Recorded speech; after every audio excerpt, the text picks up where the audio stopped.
Good evening friend, welcome to my channel. তো মামনি চ্যানেলে সকল বন্ধুদেরকে স্বাগত জানাই। আজ একটা ছোট মাছ বা চুনো মাছের রেসিপি আপনাদের জন্য নিয়ে চলে এলাম। হাতে মাখা চুনো মাছের রেসিপি। তো চলুন রেসিপিটা শুরু করা যাক। এখানে দেখতেই পেলেন মিডিয়াম সাইজের দুটো আলু একদম সরু সরু করে কেটে নিলাম। তার মধ্যে কাঁচা লঙ্কা আর চুনো মাছ। আমি এখানে চুনো মাছ আছে পুঁটি মাছ আর মৌরলা মাছ, বেশ ভালো বড় ধরেছিল, টাটকা, ধুয়ে লবণ মাখিয়ে রেখে দিয়েছিলাম। তার মধ্যে দিয়ে দিলাম পেঁয়াজ কুচি, আদা রসুন বাটা, হলুদ, জিরে, লঙ্কা গুঁড়ো আর স্বাদ মতো লবণ। তারপর দিয়ে দিলাম সর্ষের তেল, 2 থেকে 3 চামচ হবে। সব উপকরণ আমি হাতের সাহায্যে বেশ ভালোভাবে মিশিয়ে নিলাম। তো যে যেখান থেকে আমার ভিডিওটা দেখছেন, দেশ ও দেশের বাইরে থেকে একটা লাইক দিয়ে প্রথম থেকে শেষ পর্যন্ত দেখার অনুরোধ রইল।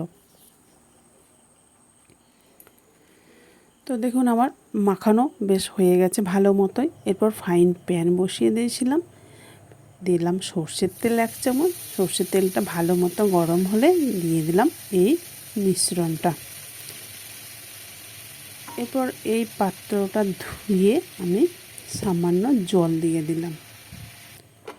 এরপর ঢাকা দিয়ে একদম আঁচটা লো আঁচে রাখবো 5 থেকে 10 মিনিট। তারপর আমি দেখুন হাতার সাহায্যে এপিট উপিট করে উল্টে দেবো, যাতে তলায় ধরে না যায়। আর 2 পিঠা আলু মাছ বেশ ভালো মতো সিদ্ধ হয়ে যায়। দেখুন এভাবে নেড়ে দিয়ে আবারও 5 মিনিট আমি ঢাকা দিয়ে রাখবো। তো যারা আমার ইউটিউব চ্যানেল থেকে দেখছেন, একটা সাবস্ক্রাইব করে পাশে থাকবেন আর পাশে থাকা বেল বাটনটি অল করে রাখবেন। তাহলে আমার রেসিপি ছাড়ার সাথে সাথে সবার আগে আপনার কাছে পৌঁছে যাবে।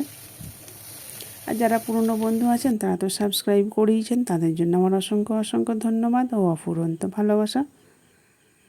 দেখুন কতটা সুন্দর হয়েছে, খেতে কিন্তু দুর্দান্ত হয়েছে। বাড়িতে আপনারা অবশ্যই হলো একবার ট্রাই করে দেখবেন, কেমন হলো কমেন্ট করে কিন্তু জানাতে ভুলবেন না। খুব সহজ ও সিম্পল রেসিপি, যে কেউই বানাতে পারে। মানে ভেজে চুনো মাছকে ভেজে অনেকেই তো ঝাল করে থাকে, তো এইভাবে হাতে মেখে রেসিপিটা একবার হলেও ট্রাই করে দেখুন। দুর্দান্ত হয়েছিল খেতে কিন্তু। ভিডিওটা শেষ পর্যন্ত দেখার জন্য অসংখ্য অসংখ্য ধন্যবাদ রইল।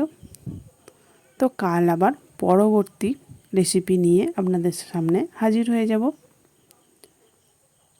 আজ তবে টাটা, বাই বাই।